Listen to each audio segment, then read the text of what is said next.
I'm speaking with Uthan Crawford, a Two-Spirit member of the Lakota tribe in Boise, Idaho. This is part 2 of a Two-Spirit journey where we discuss Uthan's experience and perspective.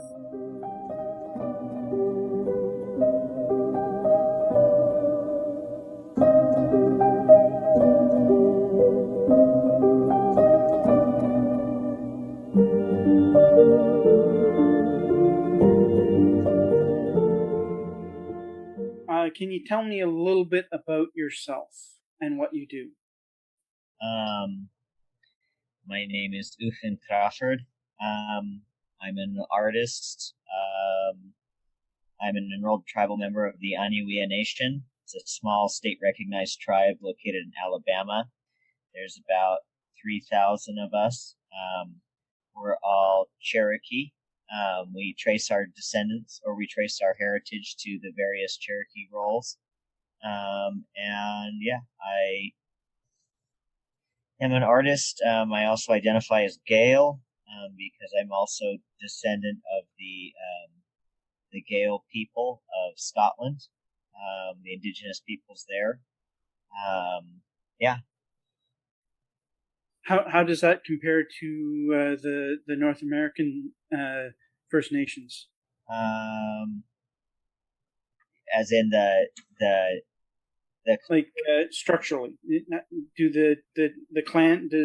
the Scottish clans and the tribal groupings of American natives compare at all? I would actually rule out anything Scottish, because Scottish people themselves, that's a nationality.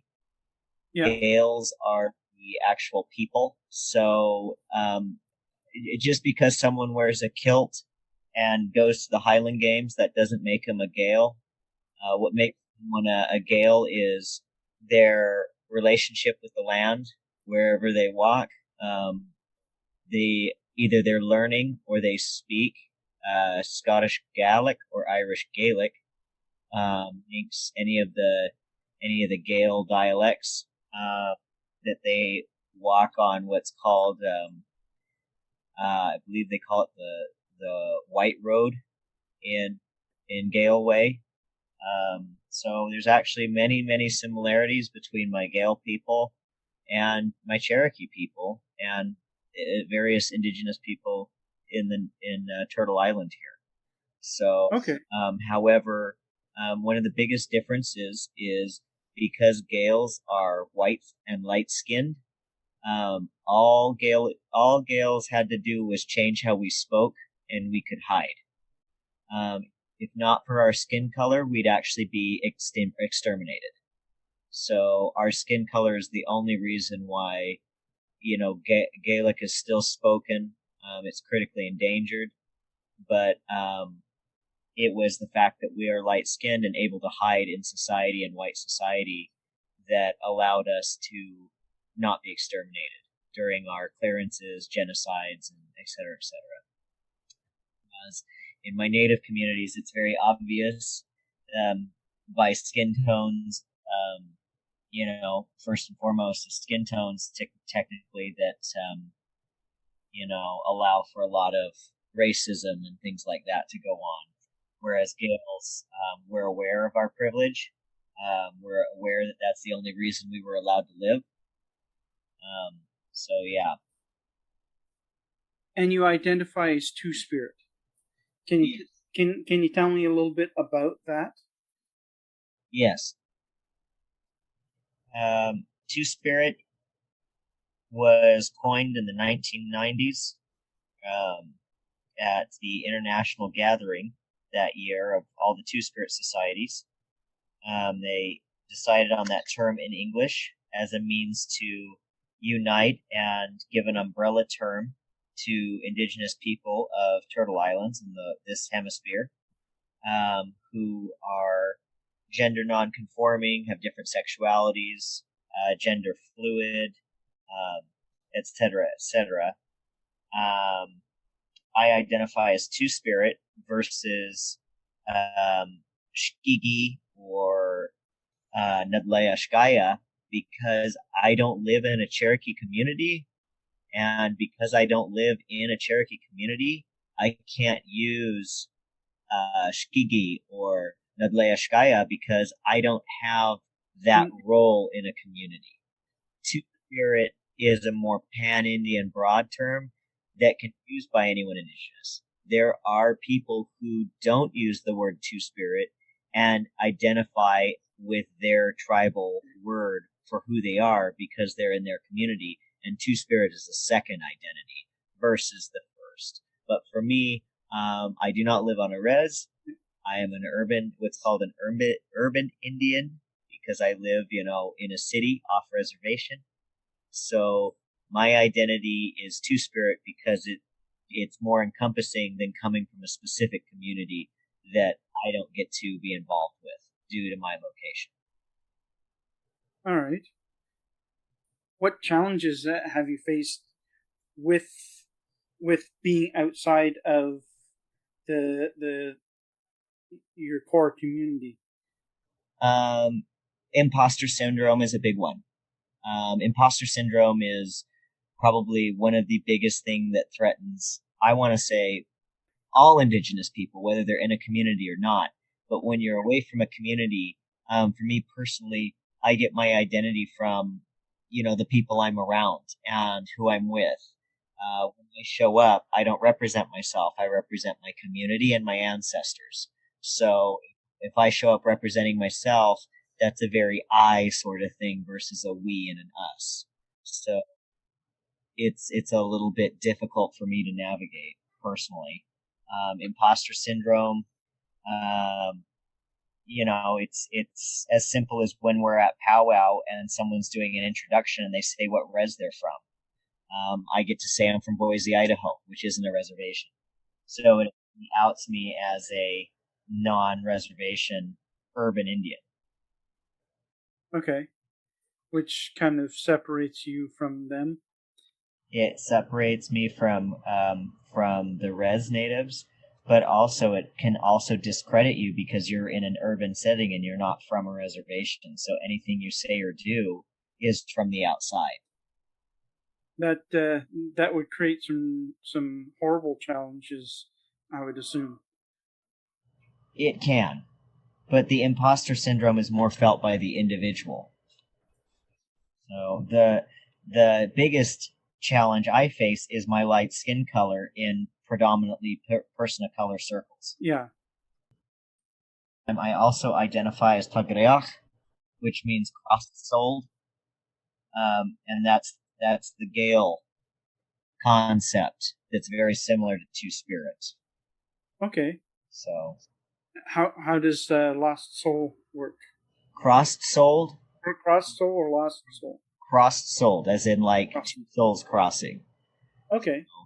Unfortunately, we don't have a lot of our information. Those are the words that have been created in Gaelic for transgender people. There are different words, of course, if you're asexual, if you're gay, but the English translation for gay is I can't remember how to say it in Gaelic, but it's they like their own sort is what it translates. Okay. So we're still very much trying to research that, trying to find things, but unfortunately we've been dealing with colonization since about 1500 AD. So our ability to really dig that stuff up and find it is extremely limited due to colonization, the oppressors coming in so early. In dealing with all of those challenges, you've done some quite a bit of research into your own family background. Are you comfortable with telling us a little bit of that? Yeah, my great grandfather was Cherokee, and he didn't have status as an American citizen. So in World War I, he signed up, and his draft card clearly states him as dark skinned, black haired, and as an Indian citizen. So that's some of our census records. And when he signed up to fight in World War One, he did it so he got his American citizenship.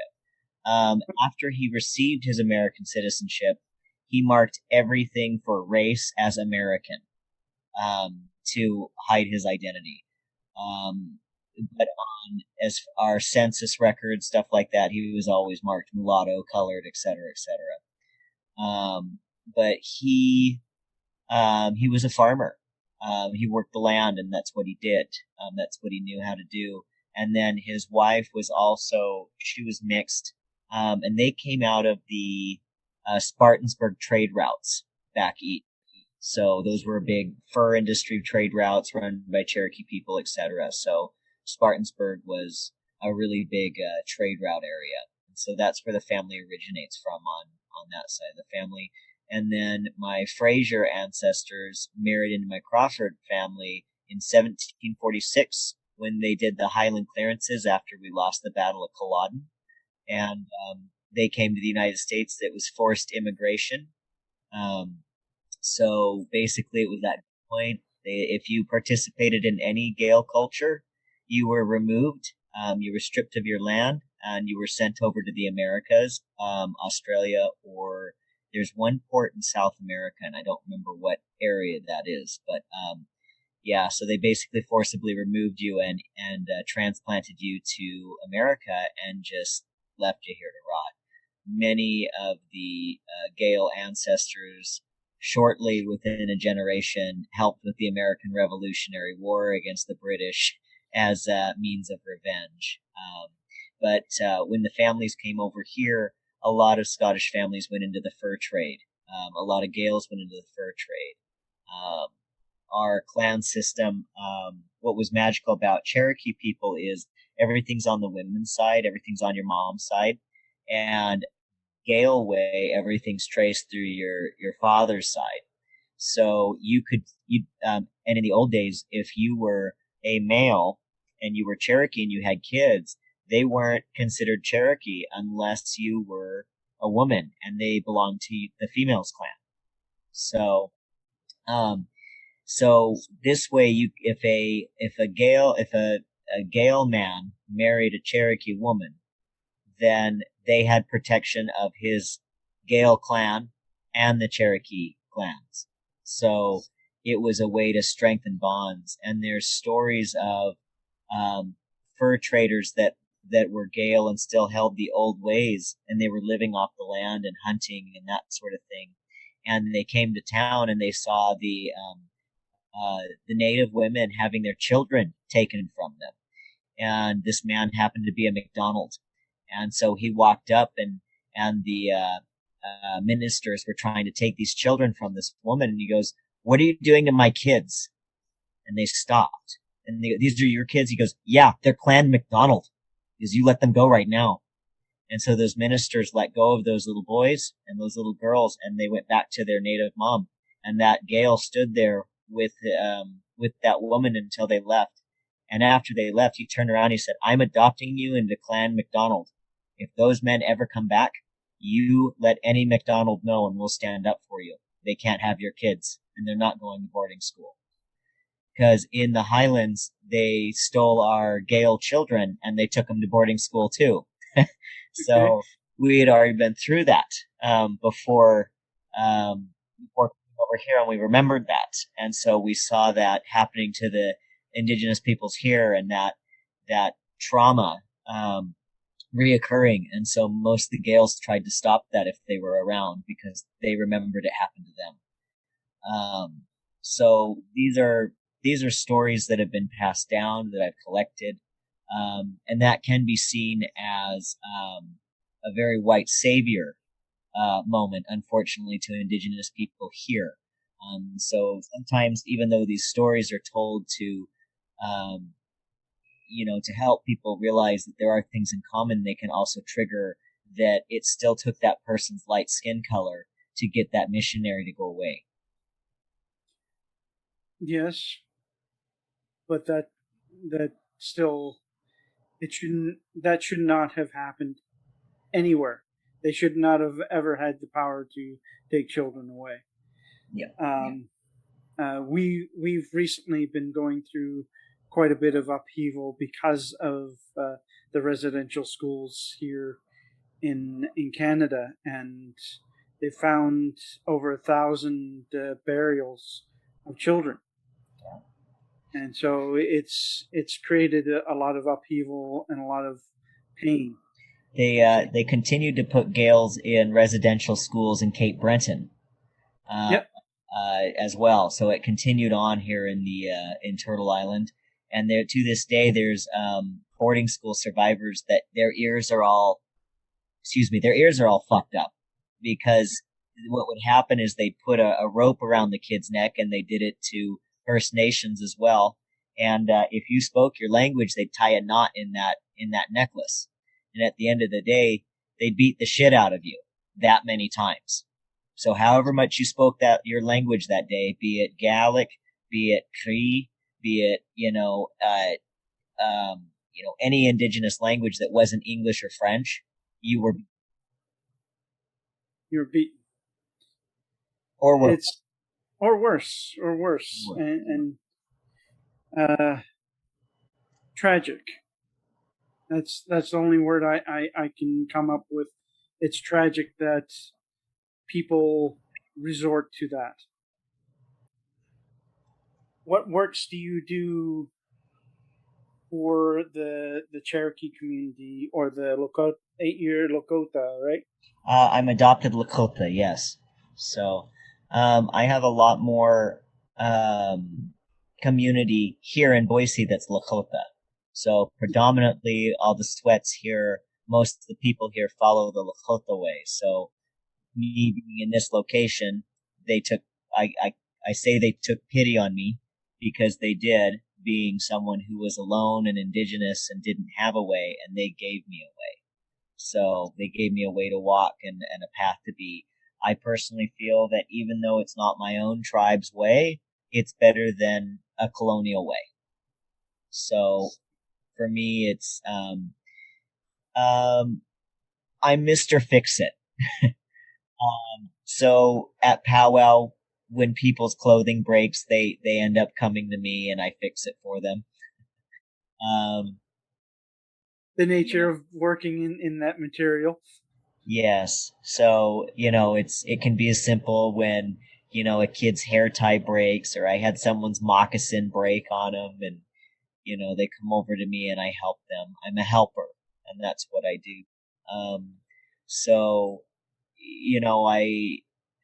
we don't have a whole lot of powwows here, and one of our consistent powwows actually ended up stopping probably 2 years ago before COVID, but I was always trying to be in back washing the plums for brunches.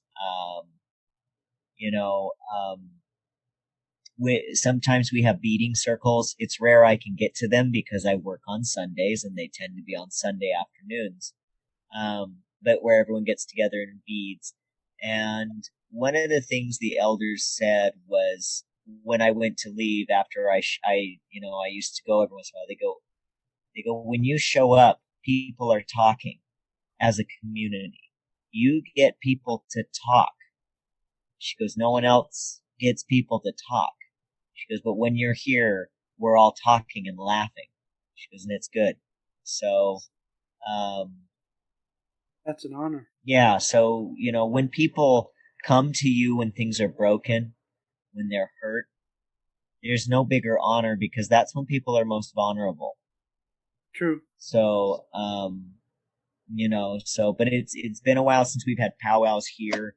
I go to Fort Hall a lot for the Shoshone-Bannock powwows. I really enjoy being on their reservation. They're a very secure people in their identity. When I say that, I mean they know who they are, and they don't.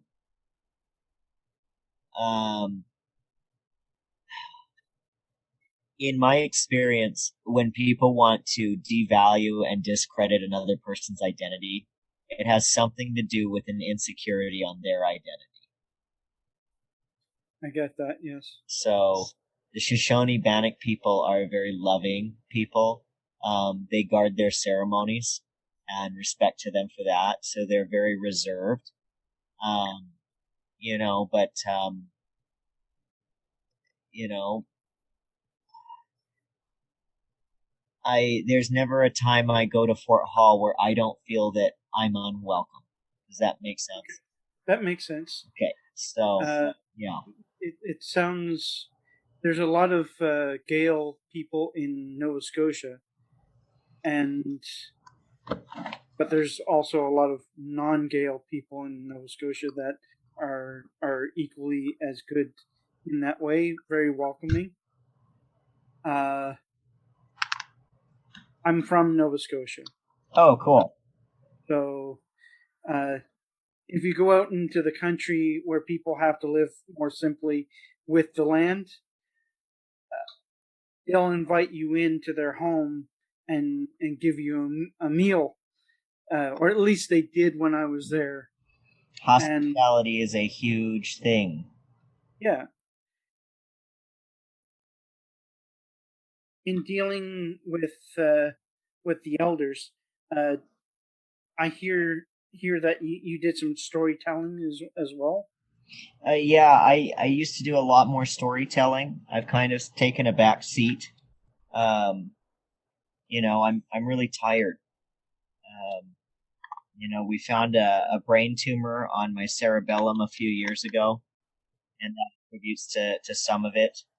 Um, you know, but I've also got a lot of things on my mind about traditional stories.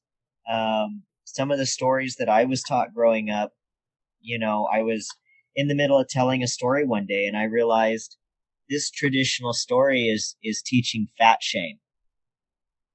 Okay. It's teaching our children that those who are fat are lazy. It was a story that I loved growing up called Jumping Mouse. And there's a rat in there named Fat Rat, and he's shown to be lazy. And I'm sitting here going, what do I do with this story? What We're not supposed to change them, but what do I do when a traditional story is found to cause harm?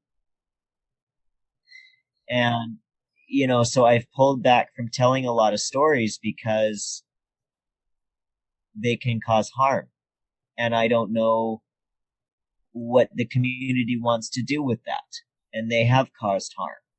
So you know, you know, it's about, we always think about that responsibility, and you know, it's hard as a storyteller when you're trying to tell the story as exactly as it was told to you, and then you realize something like that's in the story, or there might be something inaccurate in the story. You know, I don't. There was a Apache legend that, you know, was given to me, and I was retelling it, and I realized Apaches don't live in teepees. Why is there a teepee in this story? And I sat down with an Apache elder. I said, "You guys don't live in teepees." They go, "No," and I go, I gotta rethink where this story comes from. Like, is it a accurate story? Like, at what point did this story get changed to teepee when that's not your dwelling?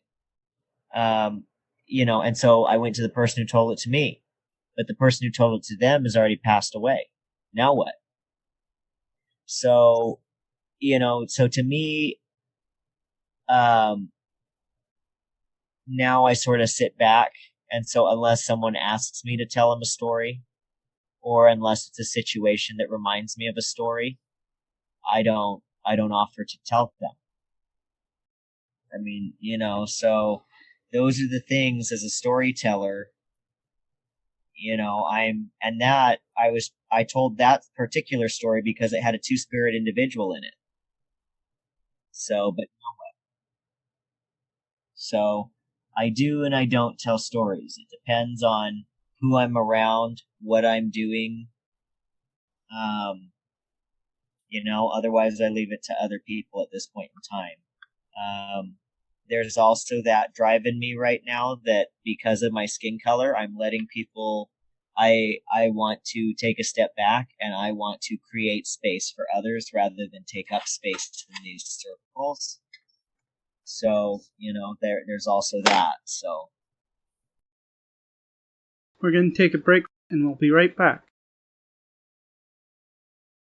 Hey, it's Jason from the Paranormal Patio Podcast. Right now you're listening to my good friend AJ's Mystere Creations podcast, but when you're done, turn the dial a little bit, check out my show too. Head on over to paranormalpatio.com to find info on all my episodes where twice a month featured guests and myself tackle the paranormal from every angle that we can think of. We cover everything from aliens to Bigfoot, ghosts, magic, Mothman, goblins, the Fae, and anything else in between really. I've interviewed some great people on the show, including Lonnie Scott, Marco Visconti, Lon Strickler, Alan Greenfield, Penny Royal, Katie Webb, Tobias Wayland, Stan Gordon, many more. Tons more. So check us out on our website or on social media to find episodes and interact with the show. Thanks for listening to Mystere Creations, and maybe we'll see you soon in the Paranormal Patio.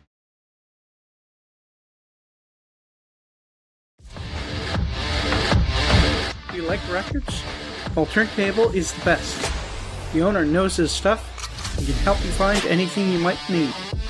You might even see some famous people there as band members drop in from time to time to check out what he's got. He has posters, CDs, and much more. If it's something rare that you're looking for, he probably has it in stock or knows where to get it. So drop by or give him a call. That's Turntable Records, Bantan Alley, Victoria, BC. And their phone number is 250-382-5543. That's 250-382-5543. Welcome back to the show. What is the thoughts on creating your own stories to tell? I've never had a story come to me to be told. My Lakota teacher, she's had quite a few, and they're very powerful stories. The thing about new traditions is they're okay to have. There's nothing wrong with new traditions. We just need to make sure and tell them as they are. We don't need to pretend that they're old traditions or this was passed down. You need to say, this story came to me as I was doing this and this, and tell your story. So new stories can come, and that's a very important acknowledgement on the grounds of a lot of our two-spirit ceremonies are gone. Our bundles are gone. They were buried with people who were murdered for being two-spirit. The boarding schools destroyed a lot of two-spirit people, individuals, colonized all that. So we have to pray and have these we have the choice to make new traditions that will become traditions or not have any at all. So again, we come back to we need to make sure that we remember how this originated, where these traditions came from, the dreamers who had them come to them, the visions that came to two-spirit people, and just acknowledge that this is when they restarted. There are some tribes that feel if the tradition was lost, it stays lost, or if it was put down, you don't pick it back up. Be that as it may, what about the traditions that were stolen from us? How do we get those back? They'll never be the same traditions. Never. But they're going to be a new tradition that'll go on generations. If we start them now, there'll be a tradition next year. When do traditions actually start? I don't know. Is it 1 year? If you do it every year, how many years does something need to happen before it's a tradition? I don't know that answer. But if we start these traditions now, going into the future, there'll be traditions. I hope that makes sense. Makes a lot of sense. The lack of a tradition, you have to make your own. Which goes back actually as to also why the word two-spirit was created, because many tribes have had their languages stripped and exterminated. They don't have traditional words because their language is extinct. So having the word two-spirit also allows them an identity when that has been stolen from them. That's great. It's inclusive. Most tribal community spaces were taught to be inclusive versus exclusive. Anytime I hear people being exclusive, I immediately know that they're either a colonizer or their mind is a colonizer's.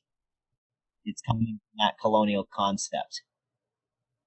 So even if, like, let's say there is an unspoken rule in the Gaelic community that you can't actually be a Gael until you're fluent in the language, right? That's something someone can achieve. It's not based on your skin color. It's not based on where you were born, the community you're in. You have to be able to understand or speak Gaelic or be learning to use that, which is still inclusive. Even if it's exclusive, there's a way to be in it. Does that make sense? It's something you can earn. And anyone can learn a language. Yes. So Two-Spirit is still exclusive because it's only for First Nation Indigenous people from the Western Hemisphere. Okay. So, it's not, when I have people who are not Native American descent, First Nations descent, and they're using it, I direct them to the word. I don't even give them cross-sold because that's for Gaels. That's what the Gaels came up with. So I give them in between, walks between. Okay. Try and give them another identity that's not Two-Spirit, that's not Tagreach, that's not, cross-sold, that they can use because they want an identity that's, that's positive versus gay, lesbian, trans. They don't want these words that have had negativity on them for so many years. So I try not to, even though in that way I'm being exclusive and I say, hey, if you're not Native American descent, you can't use this word. I still give them something they can use. I don't point and say, go home. I don't point and say, go do your own research.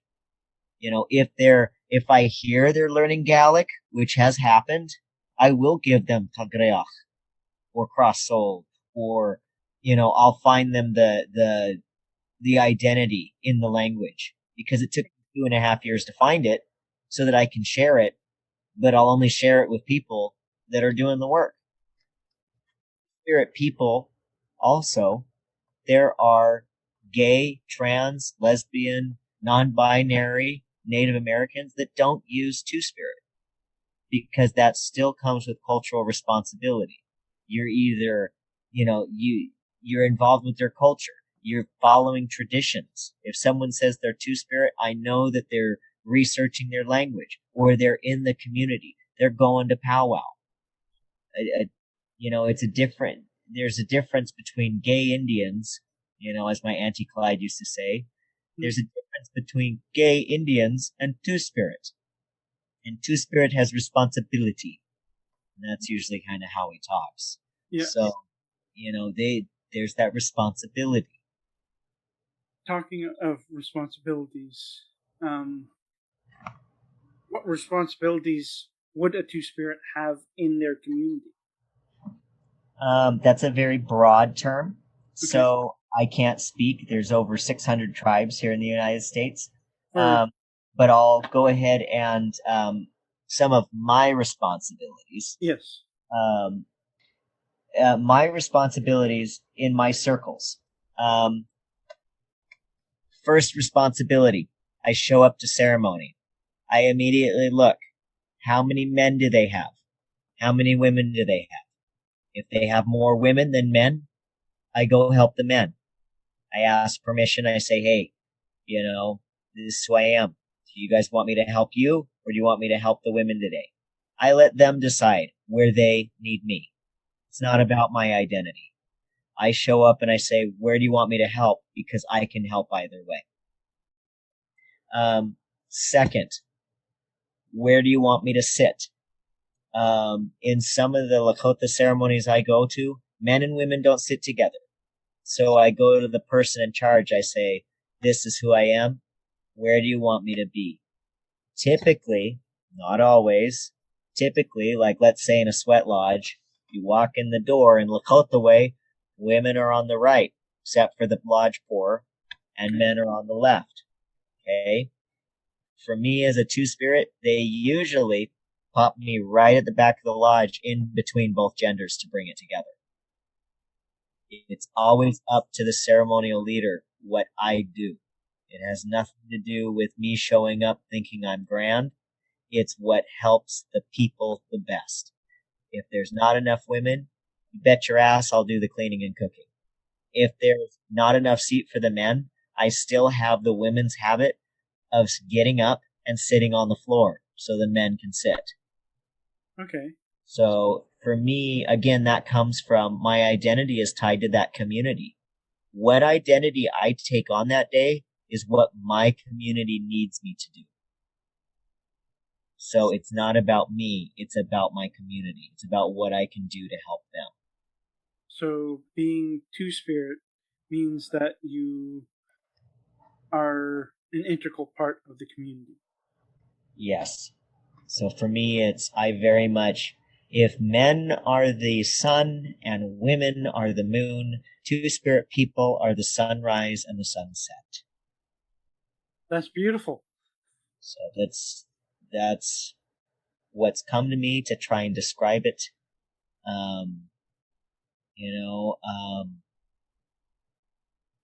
It's there's always four seasons, for genders, for everything, or more. But two-spirit people are very much connected. I don't want to say we, but from what I was taught, a two-spirit person is just someone that's more helpful. We don't have the hard lines that men and women have to go by, the structure. One of the things that I was taught about being two-spirit, just with my paintings alone, traditionally I was taught that women did geometric painting and men did imagery painting. As a two-spirit, we can mix them both. The first person, I don't remember his name, but Clyde Hall does. The first person to mix beadwork and quill work was two-spirit. So when quill work used to be for women and beadwork used to be for men, all of a sudden two-spirit people came in and now it's for anyone. Okay. It used to be that two-spirit people, trans men or lesbians would be able to sit at the drum at powwow and use that drum. Today we have full women's drums, which, Excellent. is great. Yeah. But what I was taught about the powwow drum is it represents the women's hymen, and that stick represents the penis. And that drum is in charge. That drum, no matter how many times that penis tries to penetrate it, that drum is in control. So to me, this is my personal opinion. If I see someone who's not two-spirit sitting at a drum, I'm quite confused. Okay. And that's not for me to decide, but from what I was taught, it makes sense to have a trans man sit there. It makes sense to have a lesbian sit there, or someone who likes women or wants to be with a woman, be whatever their gender identity. But we all have our own beliefs, our own traditions. My tribe has an all women's, drum. It's not for me to say, but to me personally, sometimes I feel that it takes that seat away from a two-spirit role, in our community. But, times have changed. The medicine's changing. And the way that I am, it's not for me to say who sits at that drum. That's between them and Creator. So, I'm not in the cultural police. I don't like to just walk up and say, "Hey, stop that." That's not how I was taught. If someone's doing it for whatever reason they are, that's between them and creator and has nothing to do with me. That's an elder's business, not mine. Okay.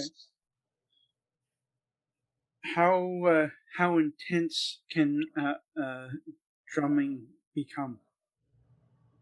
I've never drummed, so I make hand drums, but I don't do powwow drums. I don't work with powwow drums. That's a huge responsibility. I've had people ask, but what they don't realize is that's a child. If you get a powwow drum, that's your whole life. You have to feed it, take care of it. You can no longer fly to a powwow. You have to drive and take the drum. Oh. So if you get asked, if you're in New York and you get asked to powwow in California, congratulations. You're gonna have to get there by driving. Whether you have to rent a vehicle to get there or what, that's a huge commitment. So people don't think about that. You can't ship a powwow drum. You can't, and you got to get together and practice with other people. The songs have to be done the exact same way all the time. The amount of practice that goes into them. So that's what I know as an outsider about powwow drums, but I've never been called, nor do I feel like sitting at the drum. The only way I can express that is I'm looking for a more masculine partner. Maybe that's why it doesn't call to me. I don't know. Right. So we all have our things. There's plenty of gay men that sit at that drum, But you do play the bagpipes. How is that going? It goes pretty good. The bagpipes themselves are often very much treated in a similar way that I was taught to treat chanupas and sacred pipes. They weren't necessarily illegal, but after 1746, you couldn't play them outside of an actual military band. They were only allowed for war. It is the only instrument in the world that is a war instrument. It is an instrument of war. It's meant for battle. The pipes are not supposed to be hung up on the wall. My bagpipe instructor is from Scotland, and one day he walked into some lady's house, and she had her great-great-grandfather's pipes hanging on the wall, and he about had a heart attack. It was so disturbing to him to see that. They're not supposed to be put on display. They're not, a person and their instrument is very... Sorry, he sees a tree rat. Yeah, so, they're very revered in my culture. There's something about bagpipes that usually touches people when you play them. It's an instrument that just really calls to people. It's had a lot of history. It's come a long way. But it is said that it takes 7 years to learn how to play the bagpipes, and you're not a bagpiper until someone else has told you you're a bagpiper, and usually another piper, and they do it in front of the community. The way I was taught is you can't just go out and buy a set of pipes. You don't just buy yourself a set of pipes. You have to have worked, and you get the okay from your instructor that you're ready to buy them. And they decide when it's okay for you to buy a set of pipes. Nobody else. So when I see people go out and buy bagpipes, it's very similar to me as when people go out and buy, a chanupa from Crazy Crow, or, buy these pipes at a pawn store or pawn shop, and, they're like, oh, I'm a pipe carrier. Who gave you permission to do that? Again, it's not my say. I don't question people, but it is one of those things where what I was taught is you had to earn those things. You had to go through so much to be standing there with the other people who have done it. I don't know how else to explain that. Showing proper respect. Yeah. But when you have these things, remember how I said you have to feed the drum? Hey, that involves working with it, playing it, taking care of it, oiling it, so many things. Bagpipes need to be fed. We don't say, we don't use the verb playing bagpipes in Gaelic. We use the verb singing. We sing the bagpipes. So you sing the bagpipes. You play a drum, but you sing the bagpipes. Because that instrument has its own breath. It has its own soul. I don't know you have to take care of it. If you get a set of bagpipes and you put it in your closet for 2 or 3 years and you get it out to play it later, they're broken because you didn't oil them. You didn't give them the moisture from your mouth to keep them from splitting. You didn't feed that part of your soul into it, so it died. So the way I was taught about pipes is very similar. There's things people do with their pipes, ceremonial things that they're supposed to do monthly, weekly, whatever. And if you don't do them, your pipe will break. It'll fall apart at ceremony.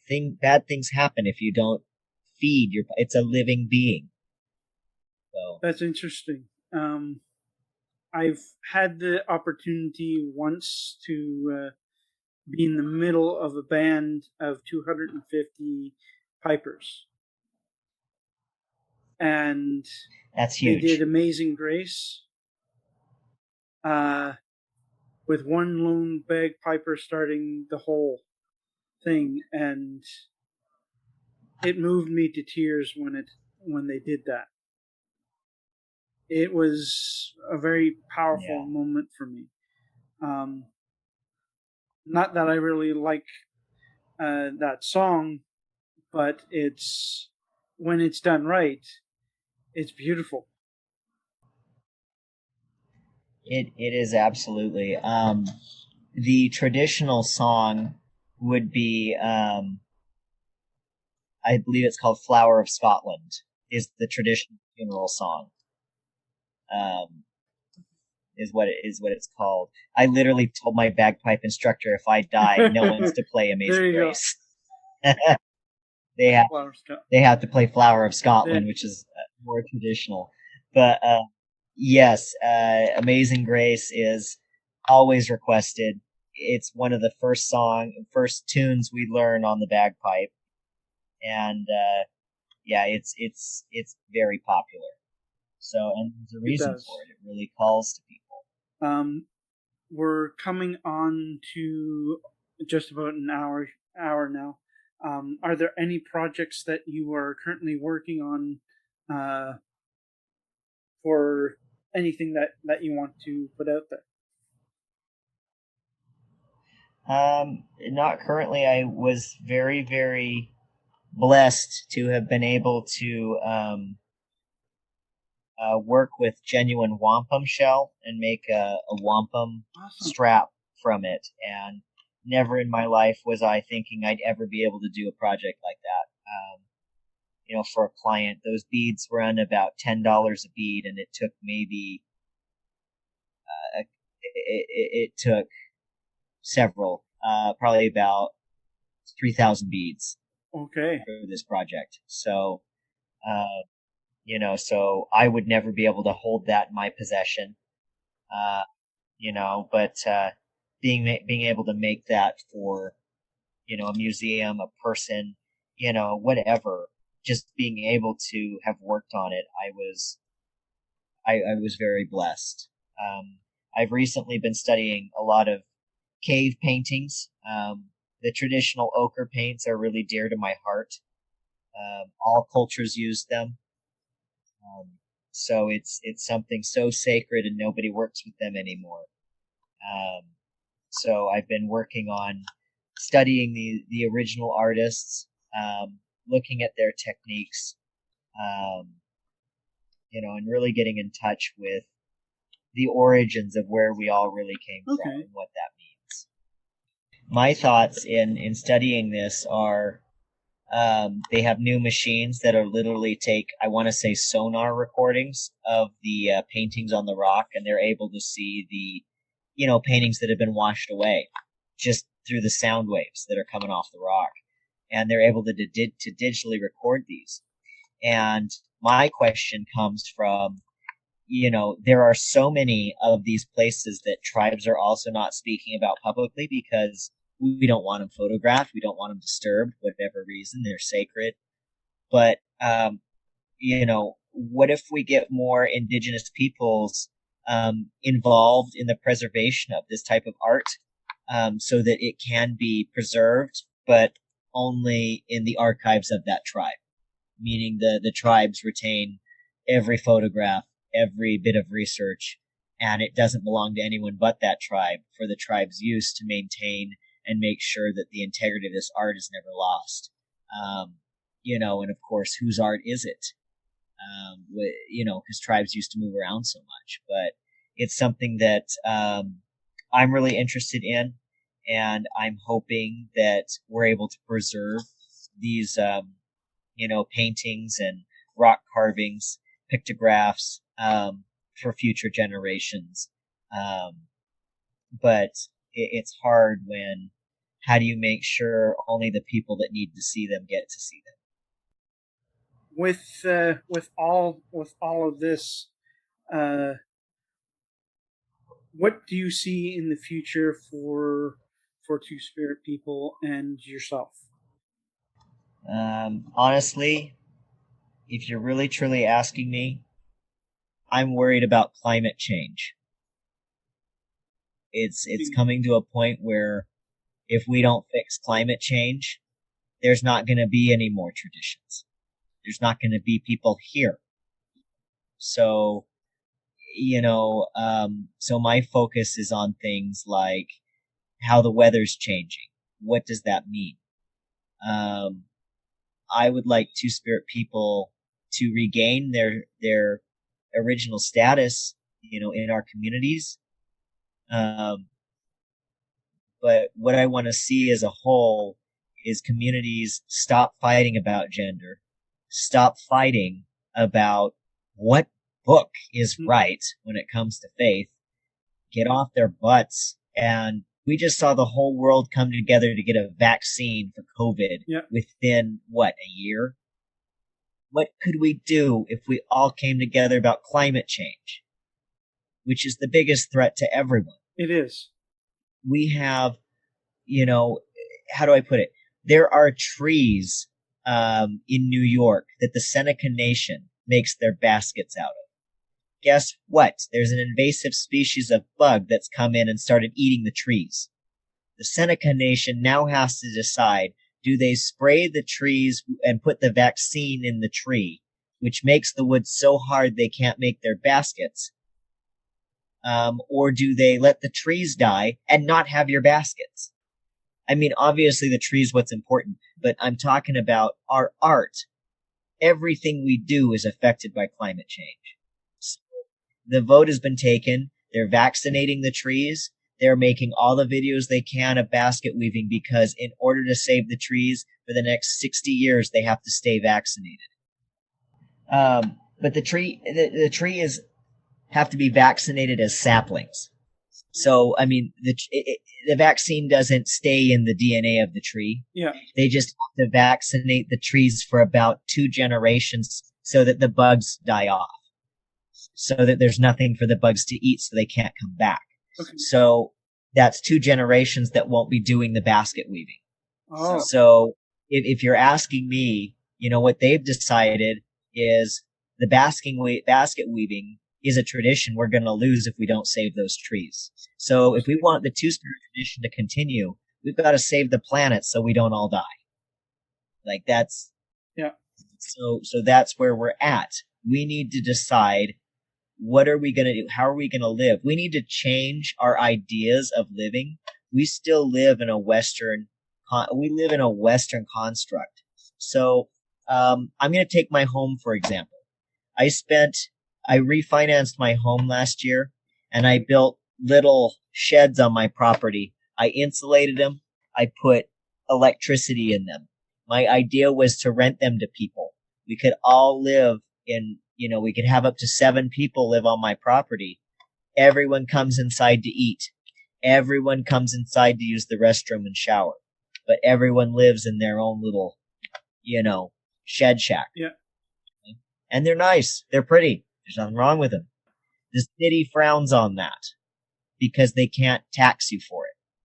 So we could have 7 people living together as a community on 0.18 of an acre. Everything's smaller. Yeah. You don't have room to buy shit. We all use one grill. The problem with America is they want every person to have their own house, every person to have their own grill. Okay. And, if you look at our Hispanic community, they live as a family unit in one home. Yeah. They can work minimum wage jobs and they're okay. That's, in my mind, that's what we need to do. We need to go back to tribal and clan-based living, where we live as communities, where we all share the property. We all share one grill. What America wants is each one of our 7 people that would live on this property to have their own house with their own grill to support capitalism. And that's where this needs to stop. So I don't know. So I know I'm going down a rabbit hole, but again, the world is so pushy of Western living, having your own home, having the biggest, having the, why does a single person need a 4,000 square foot home? Why? We're taking up, yeah. We're taking up, you got to think of the trees that died to make that extra 3,000 feet of a home. You got to think of the unnecessary air conditioning that's heating all that square footage that they're not even in. It's true. So we need to get into the mindset of smaller living as things are heating up. So I don't know. Anyway, don't want to go down that rabbit hole. It's a whole thing by itself. The whole town's gone. Well, I've kept you much longer than I planned to. I'm sorry about that. That's okay. Thank you.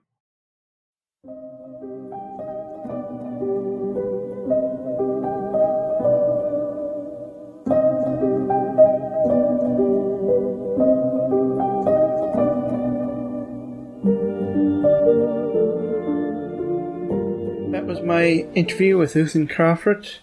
Please visit his website. It's craftycrawford.com. Please like, follow, and subscribe on whatever platform it is that you use.